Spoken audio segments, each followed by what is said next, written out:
ఒకప్పుడు బాంబుల శివారెడ్డి ఉన్నప్పుడు కడప జిల్లాలో ఉన్నటువంటి తెలుగుదేశం పార్టీ పేరు ఆ తర్వాత ఎవరొచ్చినా నామకే వాస్తేగా మాత్రమే మిగిలింది. కాంగ్రెస్ పార్టీ ఆనాడు రాజశేఖర రెడ్డి, ఆ తర్వాత జగన్మోహన్ రెడ్డి, వైఎస్ఆర్ కాంగ్రెస్ పార్టీ కంటిన్యూస్గా చూస్తే ఓ బలమైన గొంతుకు లేదు. పెద్ద మనుషుల గొంతుకులాగా ఉండేటువంటి సతీష్ రెడ్డి, బీటెక్ రవి, లేకపోతే కనుక సీఎం రమేష్, ఇట్లాంటి పెద్ద మనుషులు ఎవరు నడిచింది తప్పించి మాస్ పెద్ద మనిషి కనిపించలేదు. ఇప్పుడు తొలిసారి తెలుగుదేశం పార్టీకి ఒక ఆణిముత్యం లభించింది.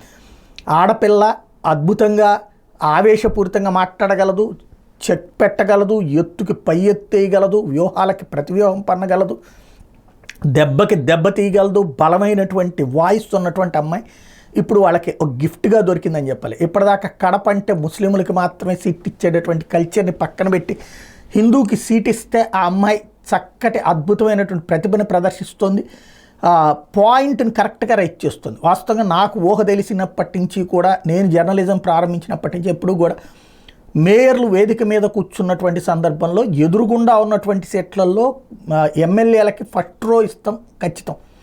నేను విజయవాడ కవర్ చేశాను, వైజాగ్ కవర్ చేశాను, తిరుపతి కవర్ చేశాను, కార్పొరేషన్స్లో ఈ వార్తలు కూడా కవర్ చేసేవాళ్ళం, జాతీయ వార్తలు, రాష్ట్ర వార్తలతో పాటు. అట్లా చేసేటప్పుడు ఎదురుగుండా కూర్చోబెట్టడం అలవాటు. కానీ ఇదివరకు వైఎస్ఆర్ కాంగ్రెస్ పార్టీ హయాంలో మేయర్ పక్కన సీటీఎస్ కూర్చోబెట్టారంట ఎమ్మెల్యేలు, అది ఖచ్చితంగా దుర్మార్గం.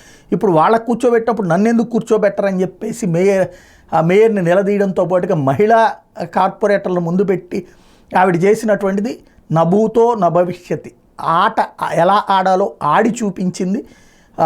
కడప రెడ్డమ్మ అని ఇప్పుడు ముద్దుగా పిలుచుకుంటున్నటువంటి ఆవిడ ఓ రకంగా చెప్పాలంటే రాబోయే 25-30 ఏళ్లకి ఓ మంచి వాయిస్ తెలుగుదేశం పార్టీ కడప జిల్లాలో లభించిందని చెప్పచ్చు. అట్లాంటి వాళ్ళని పక్కన పెట్టడం కాకుండా ఎంకరేజ్ చేయడం చంద్రబాబు గారు చేస్తే భవిష్యత్తులో పులివెందులకు కూడా షాక్ ఇవ్వగలిగేటటువంటి ఒక శక్తివంతమైన టీమును తయారు చేసుకోగలుగుతారు.